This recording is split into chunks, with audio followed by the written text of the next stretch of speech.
योएल नबी की किताब उसका 1 अध्याय उसकी 13 और 14 आयत कहते, हे जज को कटी में टाट बांध कर छाती पीट पीट के रो,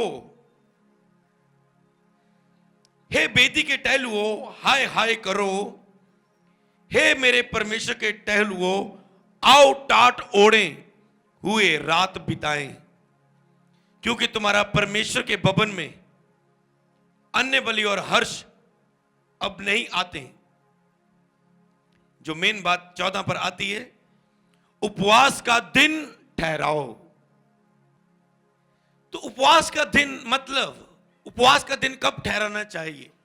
जब कोई भी खास काम के लिए आप तैयारी करते हो तो उपवास का दिन ठहराते हो। जब भी कोई खास काम आपकी लाइफ में आए, आपको पता है अब मुझे बढ़ना है, अब मैंने मैरिज के लिए प्रेयर करनी है, अब मैंने कोई बिजनेस खोलना है, अब मैं सेवकाई में खड़ा होना चाहता हूं, अब मैंने एक जगह चर्च शुरू करनी है, अब मैंने एक जगह ब्रांच शुरू करनी है, अब मैंने ये काम शुरू करना है, ये क्रूसेड आ गया, ये मीटिंग आ गई। कुछ भी आपने आर्थिक, शारीरिक, आत्मिक काम जब आरंभ करना हो तो लिखा है उपवास का दिन ठहराओ। जब आपने गलती की हो, माफी मांगनी है, उपवास का दिन ठहराओ। उसकी कृपा, उसकी दया को मांगना है, उपवास का दिन ठहराओ। हालेलुया। तो उपवास का दिन ठहराओ मतलब अगर हम योएल उसकी 2 अध्याय उसकी 12 आयत को पढ़ते हैं, ठीक है, सबसे पहले क्या किया गया? फैसला। देखो यहां पर इन लोगों ने क्या किया? उपवास का दिन ठहराया। उपवास मतलब अपने आप के लिए मरना। जब आप प्रार्थना करने वाला मन प्राप्त करते हो, प्रार्थना में चलते हो, तो प्रार्थना में सबसे बड़ी चीज जो परमेश्वर चाहता है वो है बलिदान, अपने आप के लिए मरना, अपने आप के लिए मरना। जो परमेश्वर प्रार्थना में आपसे चाहता है क्या? अपने आप के लिए मरना। हर चीज अपने आप के लिए मरने के बाद आरंभ होती है आपके जीवन में। हालेलुया। हर चीज कब शुरू होती है आपकी लाइफ में? जब आप अपने आप के लिए मरते हो। अगर आप मसीह में हो तब वो चीज आपकी लाइफ में आरंभ होती है। पवित्र आत्मा कहता है तू अपने आप के लिए मर, तू अपने आप के लिए मर और अपनी आत्मा को भर, मैं तुझे भरूंगा। वो कहता है तू मुझे भर, मैं तुझे भरूंगा। और आप कब पवित्र आत्मा से भरते हो? जब आप अपने आप का इनकार करते हो। इस बात को लिखना है कि मुझे पवित्र आत्मा कह रहा है कि तू मुझे भर, अपने जो अंदर की आत्मा है, तू मुझे भर, मैं तुझे अभिषेक से भरूंगा। और अभिषेक के कारण तेरे सारे झूले बंधन तोड़ दिए जाएंगे। लिखो इस बात को जो पवित्र आत्मा से मुझे मिली है। ये वो बातें हैं जो मुझे प्रभु की ओर से मिली, मैं आपको देता हूं कि पवित्र आत्मा कहता तू मुझे भर, अपने आप का इनकार करके, अपने आप को मार के, मैं तुझे भरूंगा अपने अभिषेक से। और उस अभिषेक के कारण तेरे सारे बंधन, तेरे सारे झूले तोड़ दिए जाएंगे, खत्म कर दिए जाएंगे।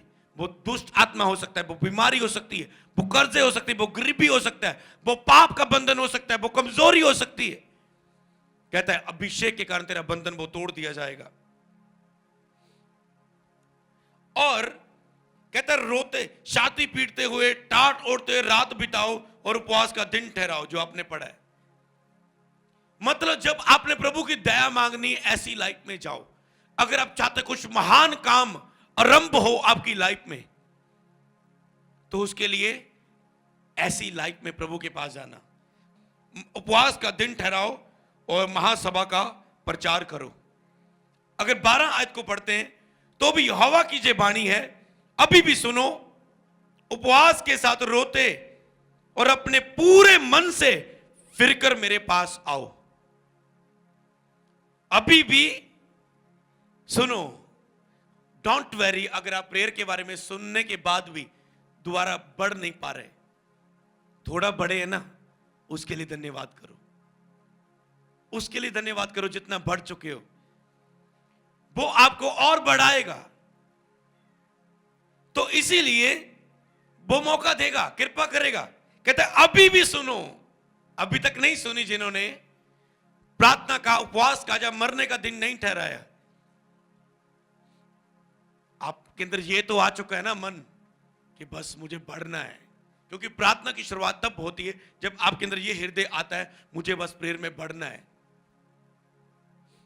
एक आप अपनी रूम में एक टॉपिक, ये टॉपिक जो मैं आपको दूंगा ये आपकी प्रेयर रूम के लिए टॉपिक है। लंबा जरूर होगा पर ये जितने भी 3-4 पन्ने हैं आपने से अपने प्रेयर रूम में लगाना है।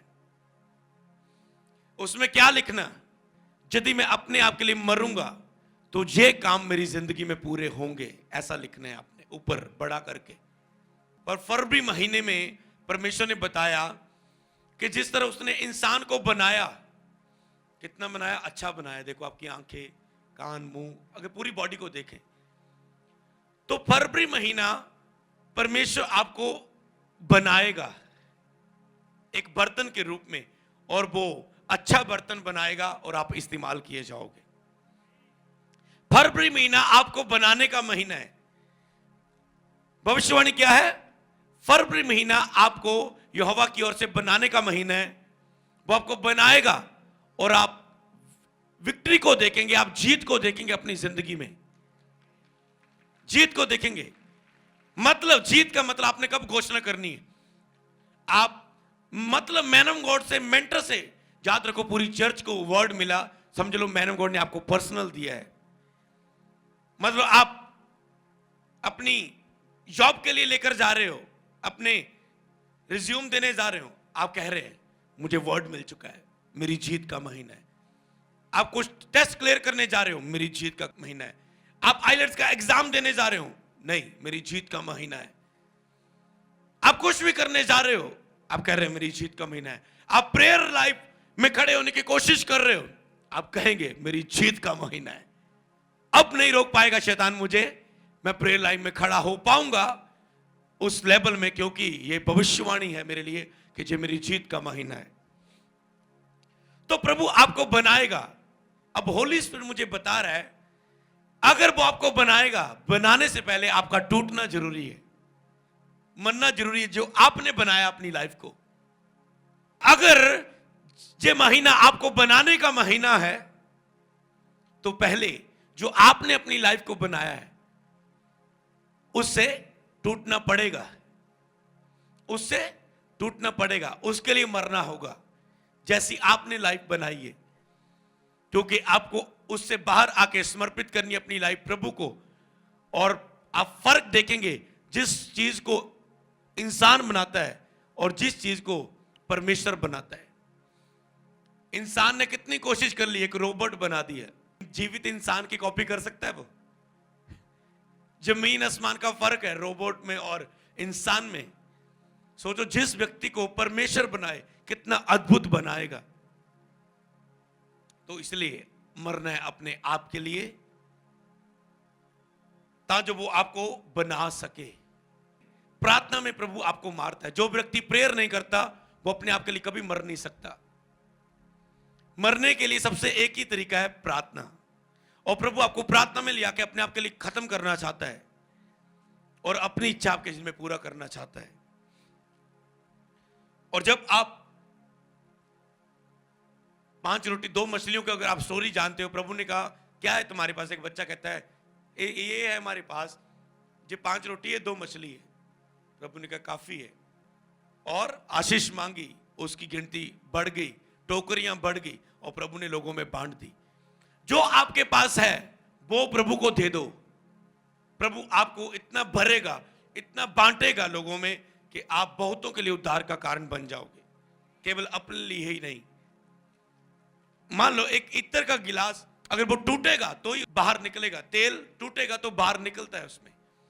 प्रभु आपको तोड़ेगा और फिर वो बाहर निकालेगा मसा। इसका मतलब अब 12 आयत को अगर हम पढ़ें तो भी यहोवा की वाणी अभी भी सुनो उपवास के साथ रोते पीटते और पूरे मन से फिरकर मेरे पास आओ। उपवास के साथ रोते पीटते पूरे मन से फिरकर। कई लोग थोड़ा थोड़ी कोशिश करते हो तो प्रभु भी आपको अंश अंश करके बदलता है। जब आप पूरा टूट के रोते पीटते प्रभु के पास आएंगे, प्रभु भी आपको स्पीड के साथ खड़ा कर देगा। जो चीज आपको एक साल में तैयारी होनी है वो प्रभु एक वीक में कर देगा, एक महीने में कर देगा। उसके लिए क्या करना है? अगर आप स्पीड के साथ प्रभु की ओर बढ़े, आप 1 कदम बढ़ेंगे वो 10 आएगा, आप 2 बढ़ेंगे वो 20 आएगा, आप 3 बढ़ेंगे वो 30 आएगा। जितने कदम आप बढ़ाएंगे स्पीड के साथ। एक प्रेयर आपने लिखनी है कि प्रभु मेरी स्पीड को बढ़ा। प्रभु की स्पीड है आपके प्रति बहुत फास्ट। प्रभु मेरी स्पीड को बढ़ा, आगे बढ़ने की स्पीड को बढ़ा। आपने इसे प्रेयर में करनी है, अपने प्रेयर टॉपिक में। तो यहां पर कहता है अपने रोते पीटते और पूरे मन से मेरे पास आओ। जब आप उपवास करते आपको रोना आता है खाने के लिए, रोते पीटते पूरे मन से मेरे पास आओ। इसे पूरे मन से मेरे पास आओ को लाइन कर दो। ये प्रभु आपसे बात कर रहा है, पूरे मन से फिर कर मेरे पास आओ, पूरा मन। कई बार थोड़ी थोड़ी लोग कोशिश करते, चलो आज चर्च जाने, चलो आज बुधवार जाने, चलो आज थोड़ी जी प्रेयर कर लेने, कोशिश करके देख दे आज। नहीं, एक होती थोड़ी थोड़ी कोशिश। ये आपकी चॉइस देता हूं मैं सभी दासों को, ये सबको प्रभु आप वचन दे रहे हमें। या तो थोड़ी थोड़ी शुरुआत कर लो, जब पूरे मन से।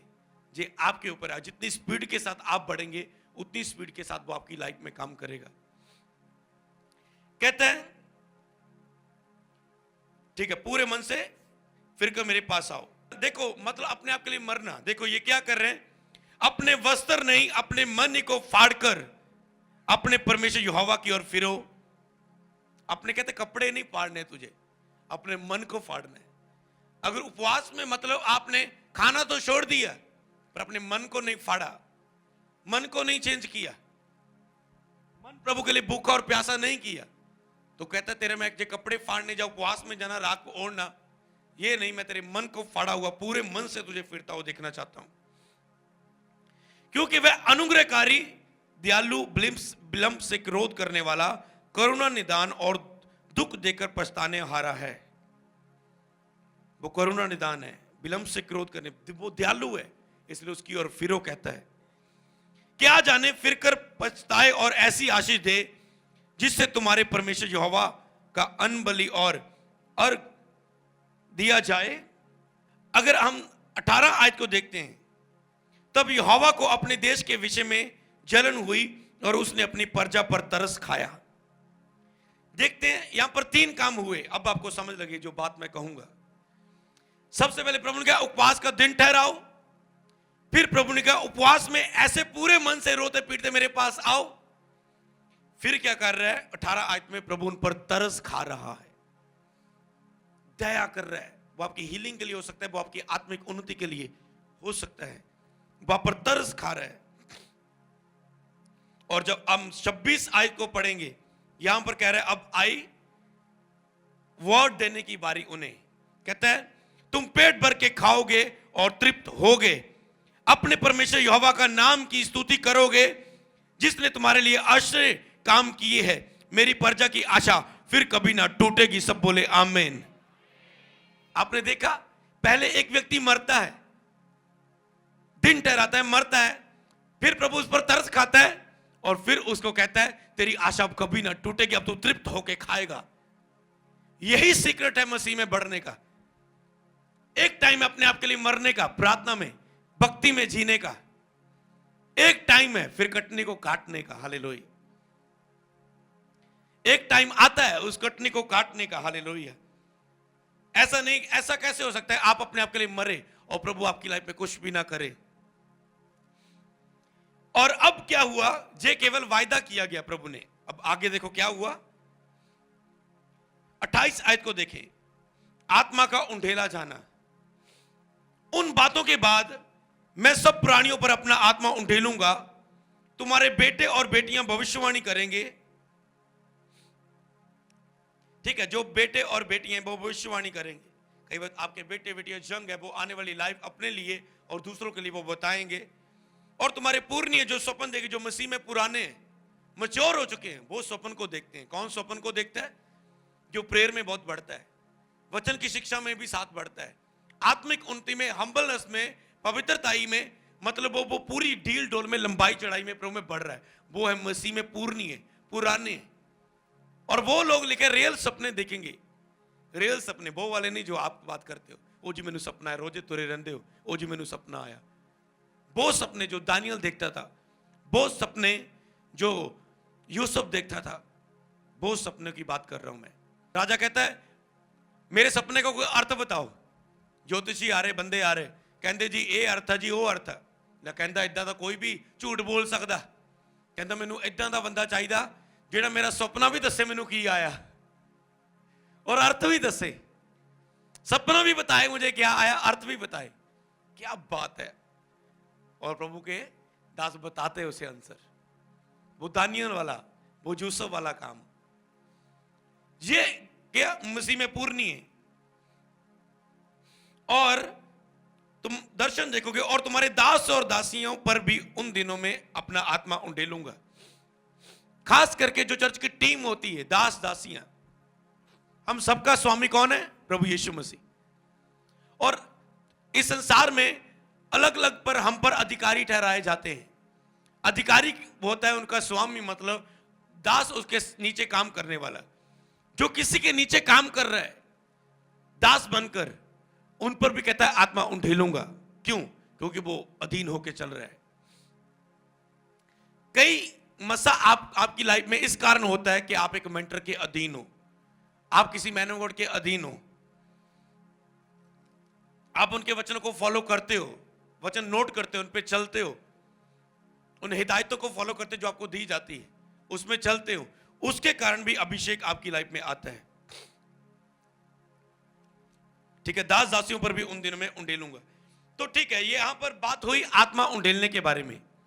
अगर पहली लाइन को पढ़े, उन बातों के बाद मैं सब प्राणियों पर अपना आत्मा उंडेलूंगा। उन बातों के बाद, याद रखो, अब नोट करने वाली बात, इतनी सुनने के बाद आत्मा आप पर कब उतरता है? इन सब बातों के बाद कुछ बातें आपकी लाइफ में होती है परमेश्वर की ओर से, कुछ परिस्थितियां, कुछ हालात, कुछ परख, कुछ परीक्षाएं। और जब वो बातें पूरी होगी तो आपके ऊपर आत्मा उंडेला जाता है परमेश्वर का। प्रभु कुछ हालातों में, कुछ परिस्थितियों में आपको लेकर चलता है, और जब आप उसमें अड़े और खड़े रहते हो, अपने आप के लिए मरते हो, तो आपके ऊपर आत्मा उंडेला जाता है। लेकिन जब ये बातें पूरी हो लेंगी, बहुत बार आता है, प्रेरितों के काम में भी देखें, तो कहते हैं जब ये बातें, इन बातों के बाद कुछ बातें आपकी लाइफ में, जो हवा आपकी लाइफ को, मतलब प्रभु आपको प्रेयर में बढ़ा रहा है, उपवास में बढ़ा रहा है, आपको मरने के लिए कह रहा है, जब ये क्रिया कुछ समय के लिए हो जाएगी पूरी, आप इसमें चलते रहेंगे, तब उन बातों के बाद मैं सब प्राणियों पर अपना आत्मा उंडेलूंगा। जब इसमें से आप थोड़ा टाइम जाके आगे निकलेंगे, अड़े रहेंगे, खड़े रहेंगे, चले रहेंगे, तो आपके ऊपर परमेश्वर की ओर से आत्मा उंडेला जाएगा। और जब पवित्र आत्मा आता है, समझ लो कुछ तो अद्भुत आपकी लाइफ में होने जा रहा है। ऐसा कभी नहीं हो सकता कि होली स्पिरिट आपकी लाइफ में हो और कुछ बदलाव, कुछ ब्लेसिंग, कुछ बढ़ोतरी, कुछ आनंद और कुछ बिग मिरेकल ना हो आपकी लाइफ में। ऐसा कभी नहीं हो सकता, क्योंकि जब वो आता है तो काम करने के लिए आता है, वो बैठने के लिए नहीं आता है, आराम करने के लिए नहीं आता है। जब आत्मा उतरता है तो अपने आप को, वो यीशु को प्रगट करने के लिए उतरता है, यीशु को महिमा देने के लिए, दिखाने के लिए। तो जब इन बातों को, जो बातें आपकी लाइफ में चल रही हैं, तैयारी चल रही हैं, जब ये बातें पूरी हो जाएगी तो परमेश्वर इन बातों के बाद आपके ऊपर अपनी आत्मा को उंडेलेगा और कुछ बिग आपकी लाइफ में होने जा रहा है यीशु के नाम में। अंगीकार करो, मुझे महसूस हो रहा है कुछ अद्भुत मेरी लाइफ में होने वाला इन बातों के बाद। अंगीकार करो, अंगीकार करो। मुझे आत्मा हिला रहा है इस बात को बोलने के लिए। अंगीकार करो, इन वचनों को सुनने के बाद, लगातार बढ़ने के बाद कुछ अद्भुत मेरी लाइफ में होने वाला है। यस, इन वचनों में बढ़ने के बाद कुछ अद्भुत, इन बातों को पूरा होने के बाद कुछ अद्भुत मेरी लाइफ में होने वाला है। सब बोले आमीन। इस अंगीकार को अपनी कॉपी पे लिख लो और बार बार इसे पढ़े जाओ। जब भूल गए वो चीज पूरा होने से में देरी हो जाती है, याद रखो, इसीलिए लिखना जरूरी। जिस प्रोफेटिक वर्ड को आप अपनी लाइफ में भूल जाते हो उसमें पूरा होने में देरी हो जाती है, क्योंकि आपके वो मन में नहीं है तो आपकी वो लाइफ में नहीं है। इसीलिए कुछ चीजें मैंने बोलता प्रेयर रूम में लिखना जरूरी होता है कि बार बार उसे आप देखें। कई वक्त मैं देखता हूं कि अगर ऑयल को मैं कागज में डालकर अलमारी में रख दूं तो मुझे लगाना भूल जाता है। अगर मैं कहीं ऐसी प्लेस पर रखूं तो बार बार देख के मुझे याद आता है, नहीं इसे उठाना है, आज लगाना है। आपने भी देखा ना, तो आपको देखकर याद आता है, अरे ऑयल लगा के निकलते हैं। अगर आप बंद रख दो कई जगह तो आपको याद नहीं आएगा। इसीलिए कुछ चीजों को आपको, जो खास वर्ड होते हैं आपको लाइफ को छुए, उसे खास लिख के अपनी लाइफ में रखना होता है कहीं ना कहीं। क्या आप यीशु के पीछे चल रहे हैं? यीशु मसीह किसे बोलते हैं मेरे पीछे चलने वाला है? लूका 9:23 के ऊपर यीशु के पीछे चलने का अर्थ क्या है? यीशु के पीछे चलने का अर्थ, उसने सबसे कहा यदि कोई मेरे पीछे आना चाहे तो नंबर 1 अपने आप का इनकार करे, और नंबर 2 प्रतिदिन अपना क्रूस उठाए और मेरे पीछे हो ले। क्या हर रोज एक चीज लिखो इस वचन को लिखने के सामने।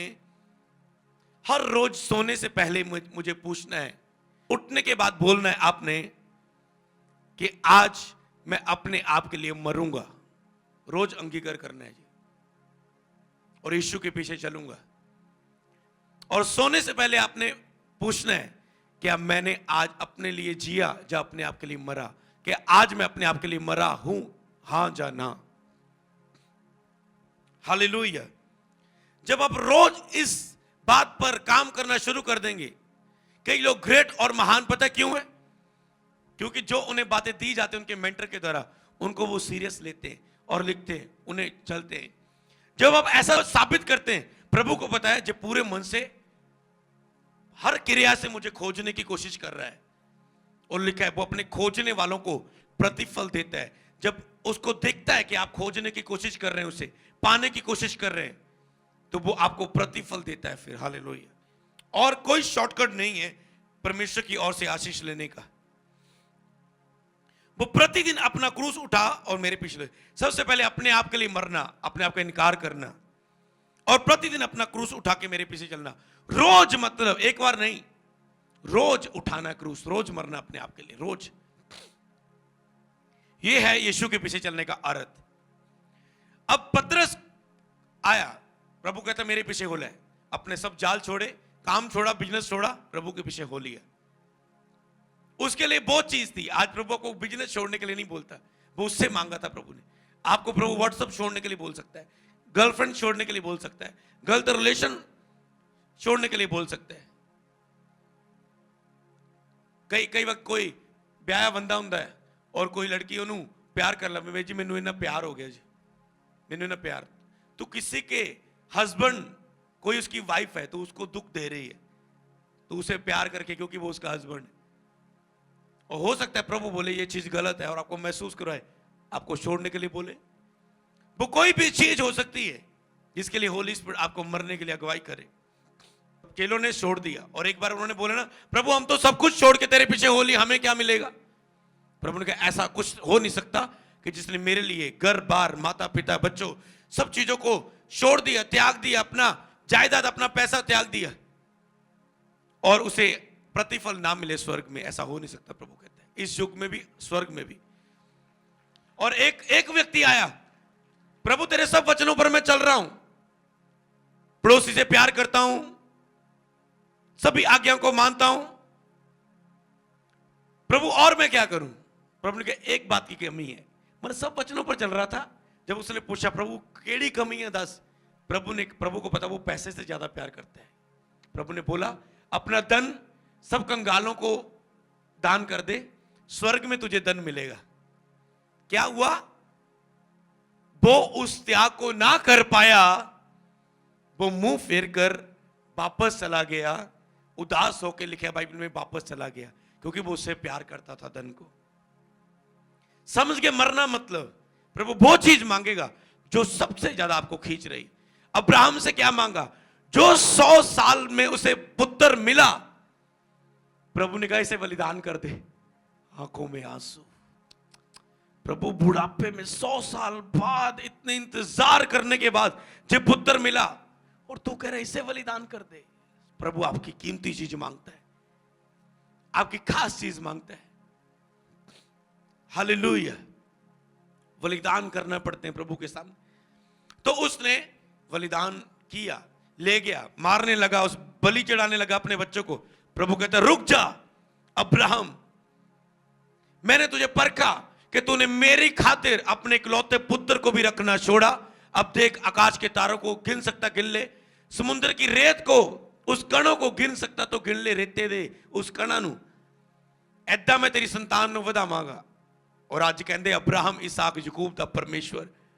अब्राहम ਦੀ संतान तो ਅੱਗੇ ਆਪਾਂ ਪੈਦਾ ਹੋਏ, ਆਪਾਂ ਉਹਦੇ बेटे बेटियां कहलाने हैं। क्या आशीष ਵੱਡੀ नहीं है? ਉਹਨੇ ਇੱਕ बेटे ਦਾ बलिदान ਚਾੜਨ ਲਈ फैसला लिया। देखो बाइबल हर एक ਨੂੰ, देखो देखो हर एक व्यक्ति को जिन्होंने मरा। और 9 की अगर हम एक आयत को देखते हैं, प्रभु ने 12 चेलों को चुना। 9 की 1 में लिखा है, फिर उसने 12 को बुलाकर उन उन्हें सब दुष्ट आत्मा, मतलब सब दुष्ट आत्मा, हर तरह की, हर बीमारियों को दूर करने की सामर्थ और अधिकार दिया। सब दुष्ट आत्मा पर अधिकार दिया, सब बीमारियों को दूर करने पर अधिकार दिया, और उन्हें परमेश्वर के राज्य का प्रचार करने, बीमारों को अच्छा करने के लिए भेजा। क्या दिया? जब उन्होंने अपना सब कुछ छोड़ के प्रभु के लिए पीछे आगे, वो कौन थे? अनपढ़ थे, मछलियां पकड़ने वाले थे। सोचो, अब इन्हें ये यीशु हर दुष्ट आत्मा पर, हर बीमारी पर अधिकार देता है। हर मतलब जिसे डॉक्टर भी हील नहीं कर सकता, इसे ये हील कर सकते, ये अनपढ़ लोग। ये पतरस, समझ रहे ना? तो इसीलिए क्या? क्योंकि एक टाइम उन्होंने सब कुछ छोड़ के प्रभु के पीछे हो लिए थे, एक टाइम। तो यही शुरुआत है, जब आप मरना आरंभ करते हैं, तब ये चीजें आपकी लाइफ में पूरी होना शुरू होती हैं। हालेलुया।